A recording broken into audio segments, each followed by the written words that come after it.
El antiguo Egipto es una de las civilizaciones antiguas más fascinantes de la historia. Hola, ¿qué tal? Me llamo Imhotep. Soy el gran sacerdote del Imperio Egipcio. Y vuestro profe me ha pedido que... ¿Y tú quién eres? ¿Cómo? ¿Que eres mi momia? ¿Pero estás loco? Pues, así es como voy a quedarme. Vaya, ¿qué quieres contarle tú a los chicos la historia del antiguo Egipto? Pero mejor que no, porque creo que vas a darle un poco de miedo. Anda, métete para el sarcófago otra vez, no salga de ahí. Venga, ¿quieres saber quiénes fuimos los antiguos egipcios? ¿Y por qué momificábamos a nuestros muertos y los enterrábamos en pirámides? No te pierdas el siguiente vídeo. ¡Adelante!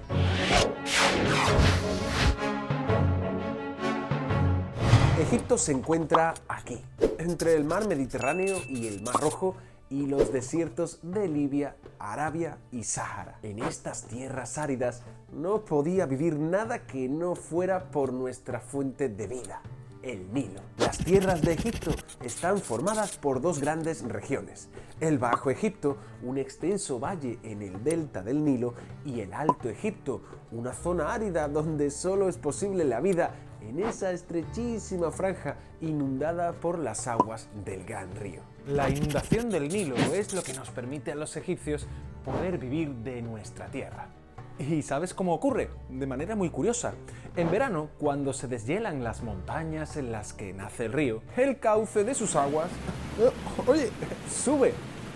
Y a partir de octubre, al recuperar su cauce natural, menos mal, ahora me he mojado las sandalias, el Nilo deja unas tierras fértiles, llamadas limo, maravillosas para cultivar.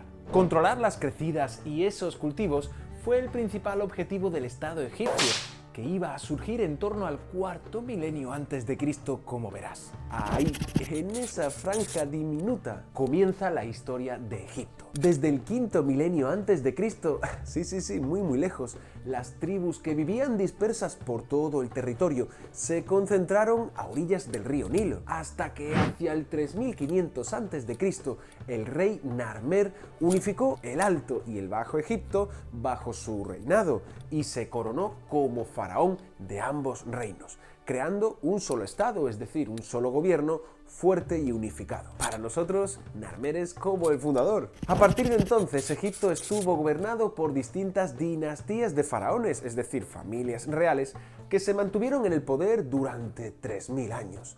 Hasta, ¿sabes quién? Cleopatra, la última faraona de Egipto antes de la conquista de esos malditos romanos. Faraón, faraona, pero ¿quiénes eran estas personas? El faraón era el rey de Egipto y la faraona la reina, quienes tenían el poder absoluto, es decir, político, militar y religioso. ¿Y sabéis qué les hacían tan especiales a los faraones y faraonas de Egipto?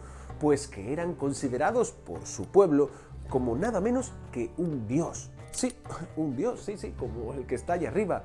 Es decir, aquel que es el dueño de todas las propiedades, las tierras y las personas del antiguo Egipto, quien puede controlar el poder en una teocracia junto a los sacerdotes y hacer prácticamente lo que le plazca. Los sacerdotes, en esa teocracia que ya conociste cuando estudiaste a los mesopotámicos, se encargaban de hacer cumplir escrupulosamente las leyes dictadas por el faraón. Por ejemplo, sobre el control del comercio, la supervisión de las cosechas, los impuestos, etc. E imponer su justicia. El poder de los faraones se extendió durante miles de años en distintas etapas a lo largo de varios periodos de la historia del antiguo Egipto. Estos periodos fueron el Imperio Antiguo, el Medio, el Nuevo y una época tardía donde Egipto fue invadido y gobernado por pueblos extranjeros. Hagamos un breve repaso a cada una de estas etapas. El Imperio Antiguo fue aquel que unificó el Alto y el Bajo Egipto con un primer faraón, Narmer, que reinaba desde la capital egipcia, Menfis. En ese periodo se construyeron las maravillosas pirámides de Giza, que próximamente veréis que fueron las pirámides, y Egipto se expandió hacia el sur, conquistando Nubia.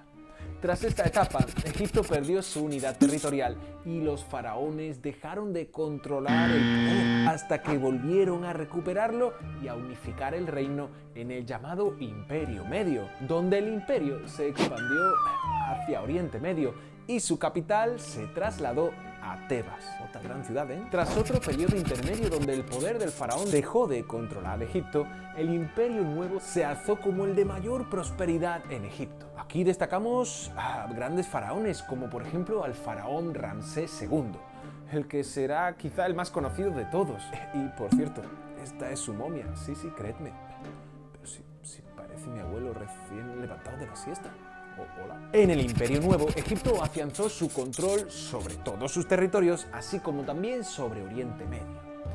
A partir del primer milenio antes de Cristo, Egipto fue controlada por pueblos extranjeros y ese gran periodo de prosperidad terminará. En el siglo VI a.C., por ejemplo, fue controlado por los persas, hasta que Alejandro Magno en el 332 lo conquistará, proclamándose faraón e inaugurando la llamada época helenística, es decir, aquella en la que Egipto estuvo gobernado por faraones griegos y también influenciada poderosamente por la cultura griega. Destacamos en esta época, por ejemplo, a la ciudad de Alejandría y su gran biblioteca, donde todo el saber del mundo antiguo se agrupaba hasta que fue destruida.